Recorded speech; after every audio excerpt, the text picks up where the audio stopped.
Salut makers, graphistes en herbe et même codeurs en herbe. Aujourd'hui nous allons voir donc l'effet que l'on appelle parallaxe. Alors là on va voir juste un tout petit bout de l'effet parallaxe puisqu'il n'y a pas d'intégration de JS, là c'est juste HTML et CSS. Donc ici on va voir que là j'ai mis le fond d'écran de Mojave, le prochain macOS, avec une box devant, voilà. Et quand je scroll, qu'est-ce qui se passe en fait?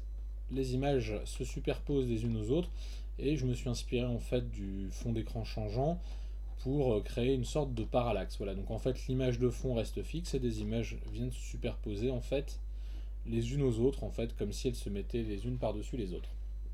Alors pour avoir ce petit effet, on va donc le travailler dans le code, hein, forcément. Hop, donc on peut voir que vous voyez, on peut donc faire changer la taille de l'écran, il y a pas de enfin la taille de la fenêtre, il n'y a pas de problème, ça fonctionne. Alors on va faire un petit rappel, donc là la page est vide.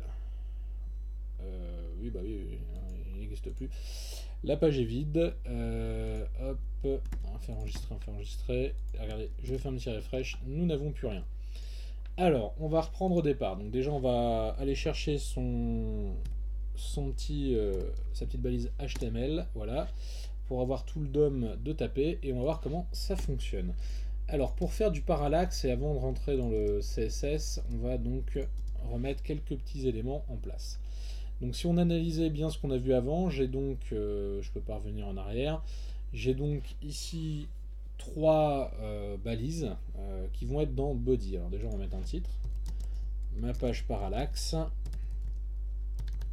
voilà, et je vais créer donc mes trois éléments dans body qui vont être en fait trois divs de type id et on va les appeler glissement. Donc là je vais taper hop div, si elle veut bien les prendre, voilà. Et on va donc taper une idée, voilà, et hop, on va taper ça, donc on va appeler ça glissement 1, hop, et on va copier-coller tout ça. Alors, et je vais même créer ma boîte tout de suite, comme ça sera fait, il n'y aura plus qu'à changer le numéro. Donc là je vais recréer une nouvelle div. Donc ça c'est une div dans la div, on est d'accord, là une boîte dans la boîte. Donc c'était l'écran blanc. Et ici donc une div de nature d'une classe qu'on va appeler boîte tout simplement. Voilà. Alors je vais prendre ce bout de code là et je vais le copier en fait trois fois puisque je vais avoir trois glissements. Si j'en avais 4 je pourrais en mettre 4 et ainsi de suite. Hop, allez on va le mettre dedans. Tac, voilà, ça m'en fait un. Ça m'en fait deux, ça m'en fait trois. Hop, donc là celui-ci vous le renommez bien. Donc glissement 2, c'est important. Et celui-ci, glissement 3, puisque unid est forcément unique dans la page, alors que la classe peut être répétée plusieurs fois. Voilà, donc là en gros j'ai fait quasiment le plus dur. Je vais aller chercher mon petit link, je vais créer un CSS, voilà, hop, et je vais l'appeler parallaxe. Ah, je vais y arriver. Alors pourquoi il veut pas parallaxe.css, voilà.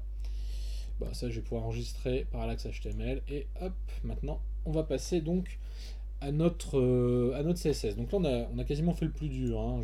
Si je fais un refresh, vous voyez il se passe rien, c'est normal, mais on a quasiment fait le plus dur. Alors maintenant tout va jouer en fait dans le CSS.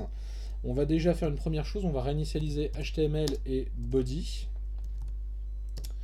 Donc pour ce faire, hop, j'ouvre ici et je fais margin donc 0 si on se rappelle bien, tac, point virgule, et je fais un padding 0 pareil pour pas avoir d'ennui avec des marges par défaut.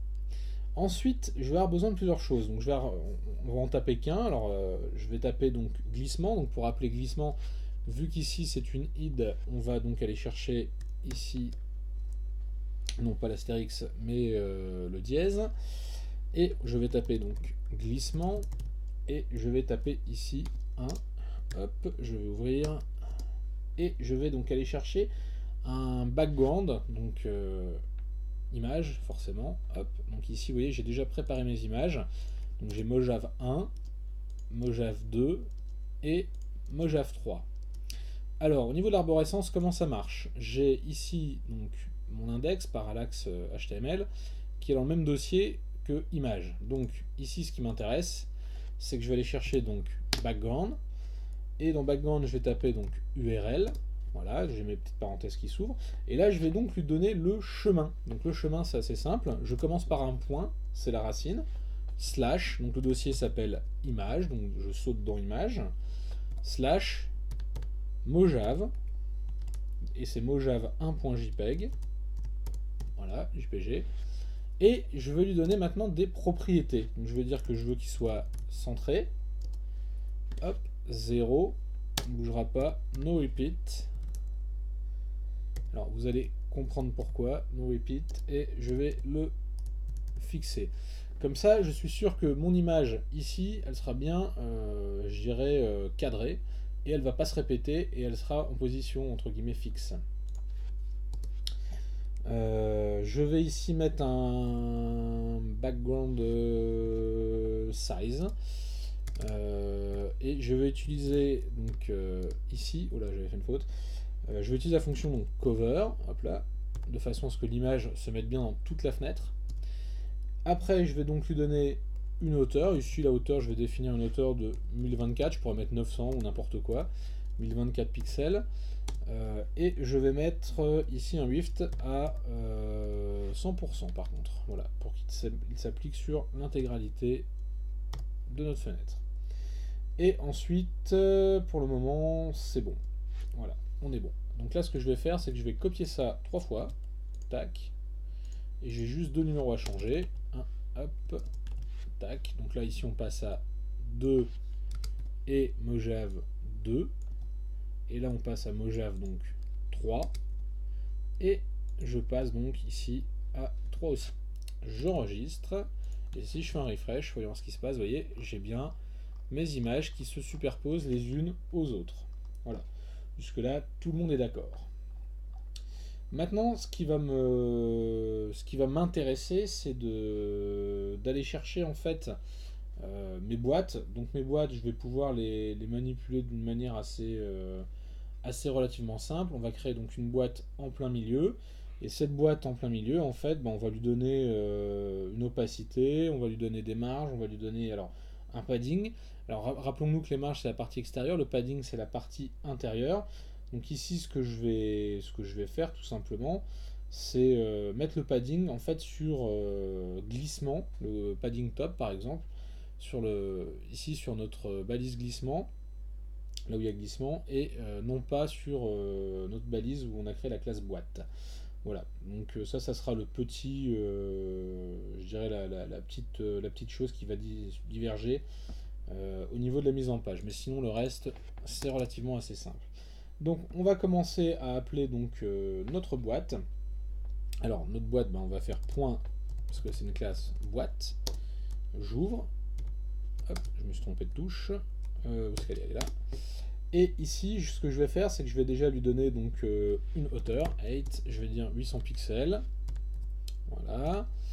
Je souhaite qu'elle ait donc une taille, je vais mettre auto, pour qu'elle s'adapte automatiquement en fonction des marges que je vais lui donner. Donc là, je vais mettre un margin left de allez, 10%. Voilà. Hop, et je vais mettre un margin right de pareil, 10% de toute façon. Où est-ce qu'il est? Il est là, voilà, 10%. Tac. Et alors je vais sauvegarder pour qu'on comprenne bien. Ah, j'ai oublié de mettre un background.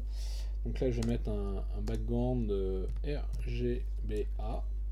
Hop, et je vais mettre en blanc mais légèrement transparent, donc 255, qui est la valeur RVB, 255, virgule, 255, virgule, et là pour la transparence, donc le petit A qui a rouge, vert et bleu, donc là j'ai mes valeurs en blanc, mais là je tape 0, et là je mets point, et là je vais mettre 9 pour avoir un léger effet transparent.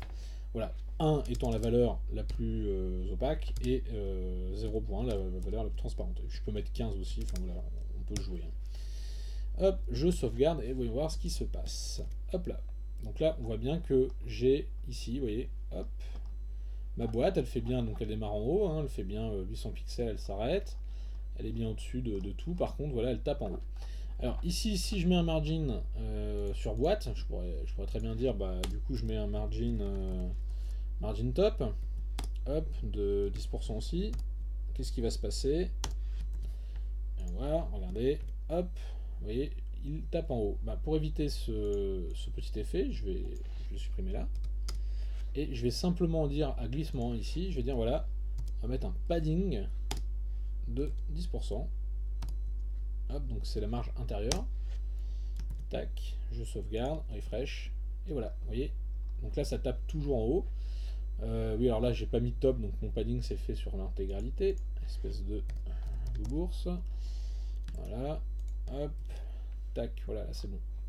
Par contre, ça tape toujours ici en haut, bah c'est pas grave, on va tout simplement l'appliquer aux autres. Hop, alors, comment pourrait-on, je dirais, simplifier un petit peu tout ça? Finalement, si on réfléchit, j'ai besoin d'appeler plusieurs fois en fait l'image, enfin puisqu'elle est indépendante. Mais tout ça, j'aurais pu le mettre dans glissement, virgule, glissement 2, glissement 3, et simplifier un peu mes lignes de code. Hein. J'aurais pu en avoir un petit peu moins. Ça posait pas de problème, mais c'est pour que ça soit un petit peu plus clair. Donc une fois que c'est fait, donc ma boîte est en place, et j'ai un petit effet parallaxe. Alors, bien sûr, on va pouvoir... Alors, j'ai pas fait un refresh. Ah, ça tape toujours, j'ai peut-être pas sauvegardé, voyons voir. Hop. Voilà. Donc ici j'ai du coup quelque chose qui va plutôt bien fonctionner, qui va s'adapter à chaque fois du coup sur la largeur de fenêtre. L'image elle reste bien au centre, elle exploite bien, vous voyez, l'ensemble de la fenêtre. Je passe ici, hop, et j'arrive à la nuit, donc jour à la nuit, donc j'ai bien mon parallaxe qui fonctionne. Alors j'ai pas, donc l'image ici elle est bien fixe, l'image de fond, et c'est une image qui vient par-dessus, voilà. Donc c'est un des effets parallaxe, on en verra d'autres très prochainement, voilà. Donc j'espère que ça vous a plu. N'oubliez pas que c'est relativement simple. C'est une boîte glissement, une boîte glissement 2, une boîte glissement 3. À l'intérieur de ces boîtes, je mets une classe boîte. Voilà, ça va être mon fond blanc. Donc j'ai ici ma boîte et je retrouve glissement 1, glissement 2, glissement 3. Et ça, c'est quasiment le plus dur. Donc si vous avez des petits doutes, n'hésitez pas à manipuler, c'est important, puisque c'est ce qui va vous permettre de vous améliorer. Après, on fait toujours des découvertes, je dirais, en manipulant, en faisant des essais. Je ne peux que vous inviter à le faire très très régulièrement. Voilà. Donc si l'article vous a plu et si l'effet parallaxe vous a plu également, n'hésitez pas à partager, liker l'effet. Et on se retrouve très prochainement pour une suite sur d'autres effets parallaxe un petit peu plus, je dirais, fouillés. Voilà. Allez, à très bientôt sur Kernel Design.